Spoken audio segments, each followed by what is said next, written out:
Breaking news out of Russia. The Russian state by Vladimir Putin has just expanded and reduced the threshold for nuclear weapons use. Now, this is much, much more concerning than anything before. And it really raises the prospect that this war could really and genuinely escalate in ways that no man can even comprehend. This is something that's not just normal. Now, a lot of people have been talking about, oh, it's just nuclear saber rattling, and many in the West have and probably will, and this one too, roll their eyes and just say, oh, it's just Putin being Putin. That's what he says all the time. It just shows that he's scared. But that's, I think, a bad misreading from it. And I think it's really important to delve into what he said, what we see on the ground, and especially the timing of this, because let's look at that first. Russia this has not come out of any kind of just happened to be a comment that was made. You remember when Putin made his comments a week or so ago, seemingly on the at a sideline of the Kremlin, just kind of out in the middle of nowhere. Well, that was very directly tied to something that was happening in the United States, and in a visit and a comment, I think, by Zelensky. This one is even more poignant.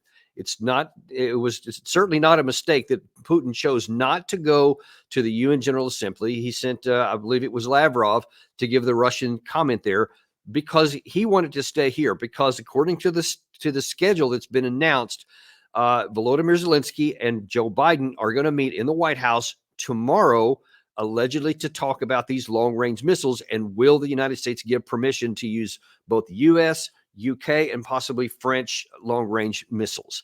So that's the context that had been set up. Now then, ahead of that conversation, and after both Biden and Zelensky have given their UN General Assembly statements, Putin goes like this. Предложено внести ряд уточнений в части определения условий применения ядерного оружия. Так, в проекте основ расширена категория государств и военных союзов, в отношении которых проводятся ядерные сдерживания. Дополнен перечень военных угроз, для нейтрализации которых выполняются мероприятия ядерного сдерживания. На что еще особо хотел бы обратить ваше внимание. В обновленной редакции документа агрессию против России со стороны любого неядерного государства, но с участием или при поддержке ядерного государства предлагается рассматривать как их совместное нападение на Российскую Федерацию. Okay, so first of all, he has widened the scope of it. Now he's both saying nuclear and non-nuclear states, if they're working together, could potentially be a target for nuclear escalation. Now, in a minute, I'm going to show you the next portion of that where he's going to lay out the conditions under which he's going to launch that. But again, you cannot miss the context of this statement and the timing of its release. It is directly before the U.S. decides whether it's going to allow American, a nuclear power, to use, even if it's non-nuclear, long-range weapons by the Ukraine side, a non-nuclear state, into Russia. So if you have any doubts about what he meant by there, let me eliminate them for you. So he is very clearly saying that could, and he's not tying himself to anything. So that's part of this also that needs to be understood. He's saying this was what could happen. Now, let's take a look at the conditions under which, because this has also been expanded and lowered. Такую возможность уже при получении достоверной информации о массированном старте средств воздушно-космического нападения и пересечении ими нашей государственной границы. Имея в виду самолеты стратегической или тактической авиации, крылатые ракеты, беспилотники, гиперзвуковые и другие летательные аппараты. Оставляем за собой право применить ядерное оружие в случае агрессии против России и Белоруссии как участника союзного государства. В том числе, если противник, используя обычное оружие, создает критическую угрозу нашему суверенитету. So to wrap that up there, he's saying that if he sees, and in other publications who've been analyzing this, say that if there are like a fleet of drones or large number of drones or even conventional aircraft, he said strategic or conventional aircraft. He said if missiles start coming, because as we've talked about, Professor Ted Postal from MIT has specified when talking about the nuclear identification system that the Russians have, which he identified as being not very strong and raising the prospect of Russia using them. He said, because they won't be able to know an incoming missile, whether it contains a conventional warhead or a nuclear warhead. And depending on, their mood at the time or what they think the strategic situation is, they could simply interpret as a nuclear weapon and take action because of that. But he also specified two other things that are very important in there. Number one, he broadened it out to specifically include Belarus. Now, I think that could be important for another reason, which I'll get to in just a minute. But the second issue that he mentioned there was that even conventional weapons, even if conventional weapons are used that could potentially put at risk the sovereign territory of Russia, that could also be a trigger for nuclear use. And listen, Russia considers all four of the oblasts that they have annexed in 2022, late 2022, to be Russian territory. Obviously, Crimea territory is the same. Even more so, obviously, the existing territory of Russia proper. And we also know from recent exposure from the director of the CIA, Burns, as well as from Jim Sciutto in a book that we highlighted earlier this year, that the Russians were apparently very close to using tactical nuclear weapons in 2022 because they had lost territory in the Kherson area, and that was even part of the stuff that they hadn't annexed, as well as in the Kharkiv area, also something they hadn't annexed. But because they suffered a conventional military setback, and it was no question about it, a loss for the Russian side, they were given serious consideration to the use. Now, you had Burns follow that admission up by saying, but we told them that if you did, that there was going to be severe consequences. And then they backed down, with trying to give the impression that now you don't need to worry about it. Well, Putin is now saying, no, you do need to worry about it here. Now, I mentioned that the inclusion of Belarus was important. Now, just to add them in there when they've obviously been a staunch ally, the most staunch ally of Russia from the beginning, it would almost seem like unnecessary to specifically include them. And so since he did, one has to wonder why. Now, I think that the primary purpose of this, because it was almost explicitly talked about here, was this is in reference to and trying to convince the United States not to authorize the use of long-range weapons for use by Ukraine into Russia. But I also think that there's a significant possibility, and we've been talking about this over the last 10 or 12 days, that there are a number of signs and signals around the border of Ukraine that give the impression, at least make the possibility, that Russia could be preparing a new invasion, and not just a small incursion like they did in the Kharkov region several months back, or like the Ukraine side did in the Kursk region here, but another major incursion, because they have a lot more troops. In fact, it's important to note that Russia has, by about reportedly 100,000 more troops available in the north of the Ukraine border right now than they had in the entirety of their 2022 invasion, when they entered from 5 different directions. If Russia moves on, say Kiev, for example, if they whether it's maybe Sumy or Kharkiv city or Kiev itself, because any of those 3 targets are legit potentials based on where we are told that the Russian troops are massed in that area. And when I say massed, I don't mean that they're in big spots, but they are spread out actually to make themselves less vulnerable, but they're within range to where they could suddenly come down to launch a large-scale invasion. We've also talked about that Belarus itself has mobilized its armed forces, along with an increased Wagner component in that area. And there are reportedly several scores of thousands of Russian troops in Belarus. They are, many of them, repositioned around the border many weeks ago. And they have some of these cages you've seen on a lot of their armored vehicles to give the impression that they're getting ready for action. If in the future, and possibly even this fall or winter, if Putin decides to make this big aerial movement, then I think that that's where this real threat is going to come into play here, because he's going to say, hey, we will use nuclear weapons here, and that includes Belarus. And I think that might be, and certainly there's evidence to support, that's the reason why they would mention Belarus in his statement. Maybe not because of the long-range stuff, but because of what may be coming next. Because that's the real issue where I think that they would want to really play that nuclear card, because if they make this move, there will be a lot of people in the West, and a lot of, especially the European countries on the eastern flank of NATO, and I understand this part, they would be terrified by this prospect. And they would say, see, this is what we've been talking about all along. Now here's this Russian juggernaut that's coming in, and we could be next. And so there would be a lot of pressure. And if this happens, there will be, even still, a lot of pressure for NATO to say, we have to get involved in this war, and we have to bring in our conventional forces. I can assure you that, especially if you're talking about Poland or Romania, Bulgaria, some of these other countries that are in that area there, they will be definitely the Baltics as well, certainly include them in that. They would be screaming for any kind of Article 5 help, because they would be afraid of the Russians coming in. And short of a willingness to use tactical nuclear weapons, then I think that NATO would be very, very prone to actually giving in to that.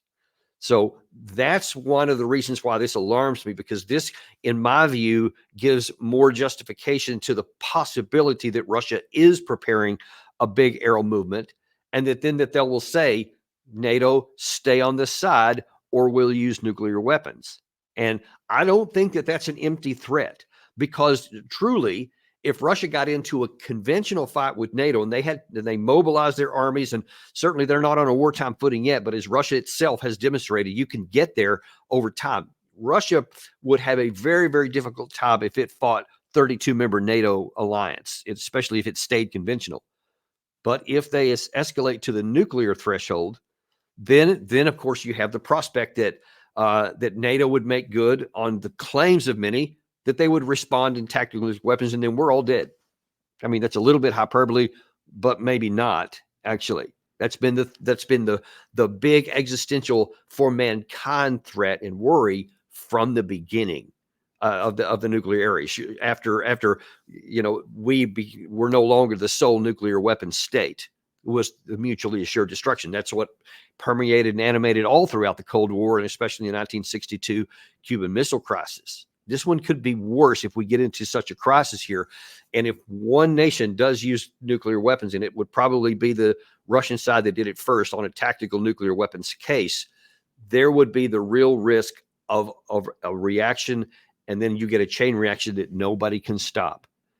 And I think that it would put us, the United States and the West, in a horrible, unimaginable, difficult position. Do you allow Russia to mobilize its conventional forces and roll down and crush the Ukraine side? Because if they roll that many forces down on top of the brittle force they've already got manning this probably close to 1,500 kilometer total, when you add the north into it, along with the Eastern Front, they are stretched to the limit right now and are breaking in several points, or at least cracking. You put in that kind of pressure here, and they could absolutely collapse. They just don't have enough manpower to respond to such a big situation like that. And there will be the temptation to want to go and help them out. But if Russia makes good on its threat and does use tactical nuclear weapons on the West in the forces there, then what are we going to do? Are we going to give in? Are we going to just say, all right, we're going to allow you to do this? Or are we going to say, we're going to amp it up too, we're going to try a tactical nuclear weapon here, and then put everyone's life at risk? Now, it's on paper, and many of these advocates in the West are really, beating their chest about saying, yeah, Putin would never do it because he knows it would be suicide to do it. We had Bolton on showing him saying that not too long ago.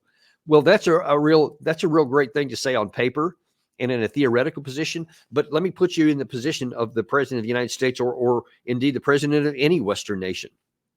They would have to say, okay, Ukraine is being overrun in that case, in this scenario I just drew.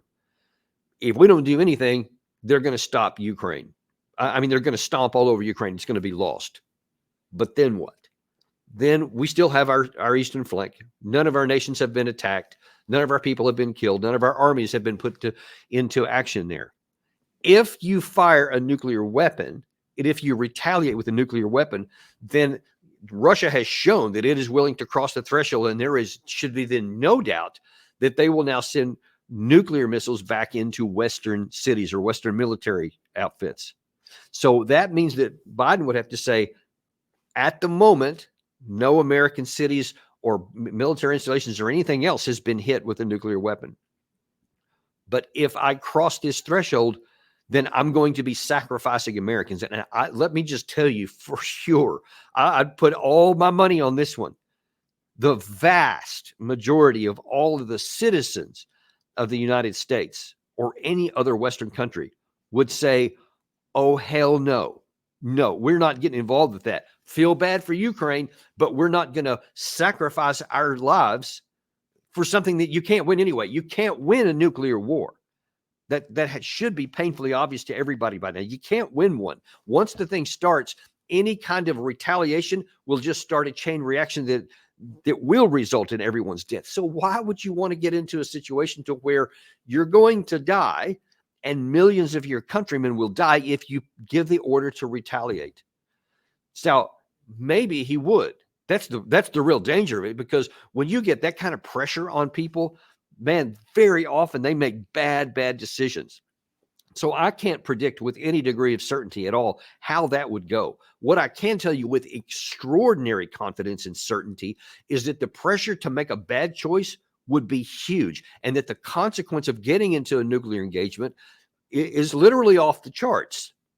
That's what we're talking about here. So when you hear this comment by Putin, don't just slough it off and say, that's not going to happen. He'll never do that. And especially if Biden gives permission to use long-range weapons. We should never even think about finding out, nor do we need to, because our nuclear deterrent will keep Putin safe from unilaterally launching a weapon into the NATO alliance or to anywhere in the West. Because he should and probably does have confidence in that case, then he would be met with a response. Because now then there's no reason not to. Once you've broken that and you've attacked the West with nuclear weapons as an offensive move, now it would be ridiculous to think that somebody's going to have nuclear weapons and do nothing. At least that's the probability of it. I guess even that's not guaranteed. But Putin's not going to want to take that kind of chance. What he's saying is, if you, the West, engage against us and our sovereignty is threatened and our territory is threatened, even with non-nuclear capabilities, then this is we will reserve the right. That's one of the things he said. That's also an important term there. So there's no guarantees in any of this, but we are in incredibly dangerous territory, and we are literally playing with our survival by going down this road. Now, I want to put this back in the context of where we are here and what people are saying prior to this. This is prior to what Putin just said there. This was Zelensky being interviewed a couple of days ago on what he thinks is their victory plan. Your victory plan, does it include negotiating with Russia? And how can you trust someone? It's not about negotiating with Russia. No, it's about, like I said, it's a bridge to diplomatic way how to stop the war. The bridge is a plan of victory or victorious plan. It's a strengthening of Ukrainian army and Ukrainian people. Only in the strong position we can push Putin to stop the war, diplomatic way. And only with a strong position we can speak. That's why we're asking our friends, our allies to strengthen us. It's very important. So he is not thinking in context. He is thinking like, la, la, la, la, la. I'm not going to listen to anything Putin says. And he's not going to look at what's going on the ground, and the tactical situation that I just described is starting to crumble in both the North and in the East. And he's just talking aspirational. I don't care about what else happened here. If everyone joins me, it'll be fine. It'll be okay. So now, just as a point, he's a lot less worried about the nuclear threshold, because even if it happens in his country, he can calculate in his mind, yeah, but there will be a bunch more going over my shoulder heading back in the direction of Russia. And if they get nuked too, cool, because maybe then he'll stop. And so he's probably banking on that kind of over your shoulder support that would say, no matter what, he's not going to let Putin win. I'm not sure that's a good gamble. In fact, I'm sure it's not a good gamble. Now then, that's what he said then. Now then, at his UN General Assembly speech earlier today, he added this. We must restore nuclear safety. Energy must stop being used as a weapon. We must ensure food security. We need to bring home all our captured soldiers and civilians forcibly deported to Russia. We must uphold the UN Charter and guarantee our right, Ukraine's right to territorial integrity and sovereignty, just as we do for any other nation. We need to withdraw the Russian occupiers, which will bring an end to the hostilities in Ukraine, and we must hold those responsible for war crimes accountable. We need to prevent ecocide and stop the destruction of nature caused by the war. And we must not allow a second or third phase of this Russian invasion. And we need to make it clear the war is over. This is the peace formula. What part of this could be unacceptable to anyone who upholds the UN Charter? Okay, that's just a wish list. And in the context of all the things that are going on and what the U.S. is even thinking about there, I think he is trying to put Biden in a pressure position, trying to coerce him by making these public statements to saying, you got to do this because if you don't, you're going to look bad. You've been saying you're going to support us for as long as it takes. Okay, here's what it's going to take. I have this big wish list. Apparently that's what he's going to give him tomorrow, which is going to include saying, I want long-range weapons. I want you to use long-range weapons in my country against Russia. And I want an invitation to NATO, which is just, I mean, that's absurd because that's why Russia went to war in the first place. I don't know why anybody in their right mind would think that that is something that the United States would do, but that's nevertheless what's on his mind there. But we aren't going to get into a situation like that, I doubt, very seriously, and especially if, there is the possibility of Russia retaliating directly against that. We have to hope that Biden is not going to stick with his old mantra of doing whatever it takes for as long as it takes. Number one, he's only got a few more months left on his term anyway, and one would hope that he's not going to drag the United States into a conflict. Now, as I mentioned a second ago, there are those in the United States that say, forget about this. Don't worry. I mentioned Bolton before. Here he is.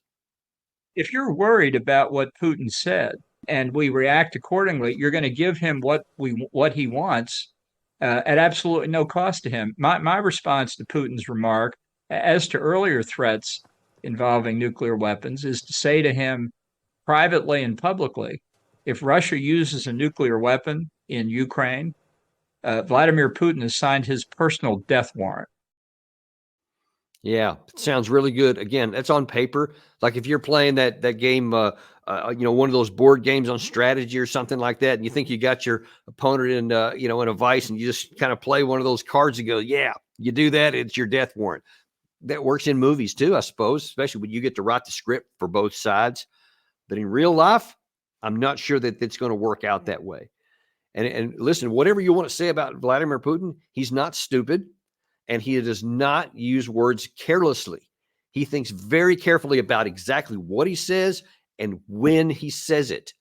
And before he has said anything publicly, he has war gamed it out. I promise you. Now, remember, also, people talk about him bluffing. Lots of words. Doug McGregor talked about it earlier on our show this afternoon, earlier today, where most of these so-called red lines that Putin didn't do anything about because we passed them weren't his red lines at all. They were our red lines.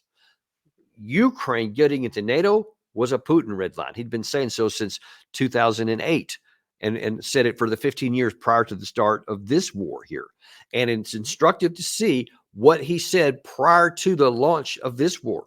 He said, if you keep going down this path of bringing you go down the path of bringing NATO into Ukraine, we will take technical military measures in response. That was the phrase that he used there. And we see exactly what he meant by technical military response. And we knew it at the time because he said it in the context of a couple 100,000 Russian troops arrayed around the border. There shouldn't have been anybody doubt in anyone's mind what he meant. And he validated that subsequently in February. So when he now says, this is what I'm willing to do, you better believe that in his mind, he is willing to act on that as he has before in a major, major way. These are not minor issues here. And you can say that he has lied about some things, that he has bluffed about some things. Fair game. But there's a lot of things he said that weren't true. There's a lot of times when he gave implications of things and didn't follow through. That's part of statecraft for sure. But when the things have come to the most consequential issues, especially related to Russian sovereignty, He has not bluffed, and he has acted in concert with what he has said here. Now, you see the Bolton view there. Well, there's also another, at least in the West, an eminent person with David Petraeus, former four-star general, former CIA director, is given a lot of credibility and stuff. He also weighed in just a couple of days ago about how he viewed Putin's threats. At the end of the day, we have heard his threats since the very beginning of the war, sometimes including threats of use of tactical nuclear weapons, and they have proved empty again and again and again. They're hollow. And he establishes red lines. Ukraine has crossed every red line. And again, he's doing everything he can to destroy Ukraine, to deny its right to exist, and to eliminate it as an independent country. He's not holding anything back. Okay, listen, you said he's been bluffing. Don't listen to him. Don't worry about it. Okay, moving on. So he's ready to go on down the list. Now, let's hope that the President of the United States, that the Prime Minister of Britain, that the President of France, and apparently the Chancellor of Germany, Scholz, has come to this conclusion that he is unequivocally stated that his long-range missiles will not be used by Ukraine, and he has been very firm and adamant about that. The rest of them, they're waiting to see what Biden's going to say. Let's hope that they don't think that, well, if we just use conventional weapons, maybe he won't do that. Maybe he won't. Putin said that he reserves the right, although he did specify even non-nuclear weapons used that put at risk his territorial sovereignty at his sole discretion. He gets to interpret whether it is or isn't a threat to his sovereignty. We're handing it to him to whether he would do it or not and rolling the dice and hoping that we wouldn't. But listen, I personally believe that the probability of the Russia leading with a nuclear weapon is low. I think that what we would probably see before that is even if the U.S. doesn't, even if Russia doesn't launch this big arrow movement, but the U.S. does allow the long-range weapons to be fired into Russia, I think that the first response would be a conventional response from Russia into a NATO area where all these weapons are being marshaled, where the ammo dumps, where all these things come in off the aircraft or from trains from elsewhere in Europe that they get stored before they get brought into the Ukraine. I think those would be taken out. I think that they would hit some number of them in direct tit for tat retaliation, because that's what they're apparently claiming that they're going to target in Russia if they allow these long-range weapons to come in there. So I think that first you would see a conventional response that, of course, would automatically trigger Article 5, because that's how the Article 5 works.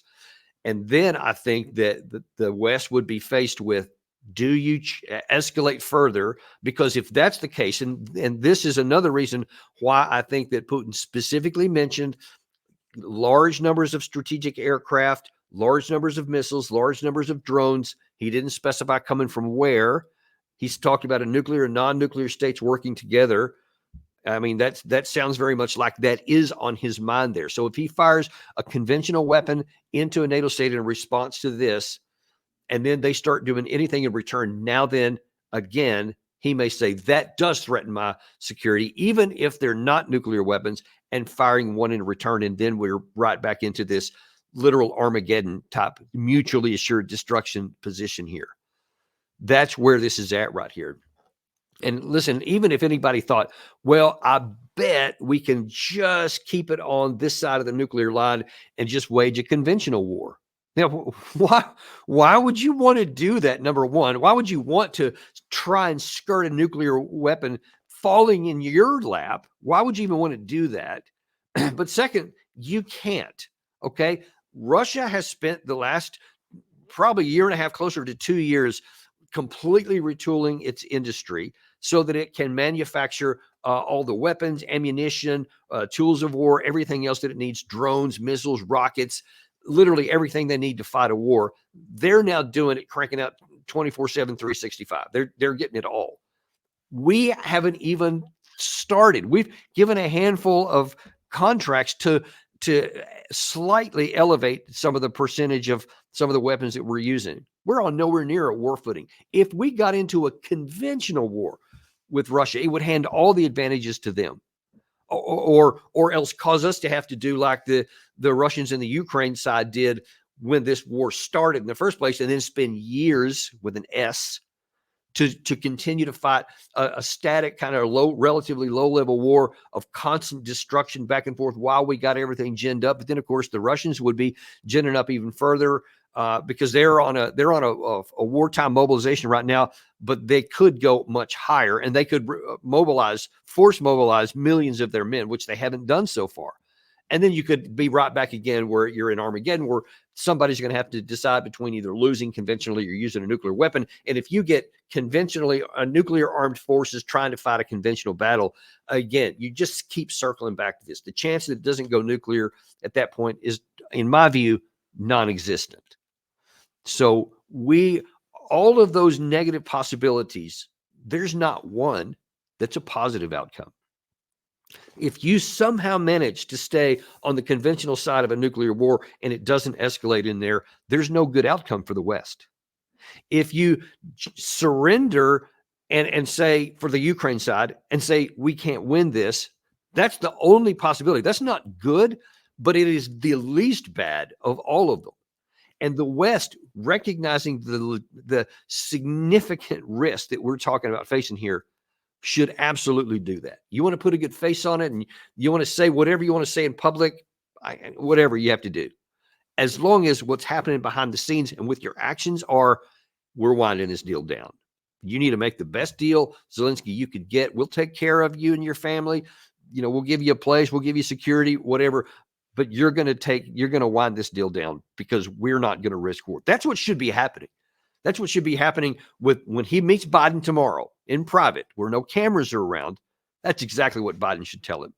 It's time to wind this down. We ain't going any further. There's no value whatsoever for the West to even risk finding out if Putin is bluffing or not. There's no value to it at all. Even if you found out he was bluffing, what has that gained you? Nothing. Except it may be a conventional war, which has its own risk. And again, as I point out, they always circle back to the potential nuclear use after that.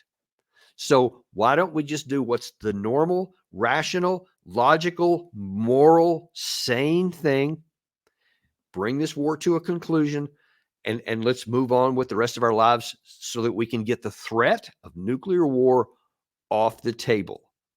That's exactly what we need to do. We'll see what's going to happen here. Like I said, this is all breaking news. So the people are just now digesting this. There's going to be the big meeting tomorrow with Biden and Zelensky, and I'm sure there'll be news after that. We'll be covering it for you and bringing to the news. We'll be following this all the way through. You can count on Daniel Davis Deep Dive to give you the real deal behind what's actually happened and what people are saying and what the reality on the ground is. That's what we do for you. And Dan, we just got in. We're going to have Professor John Mearsheimer tomorrow at 1:00.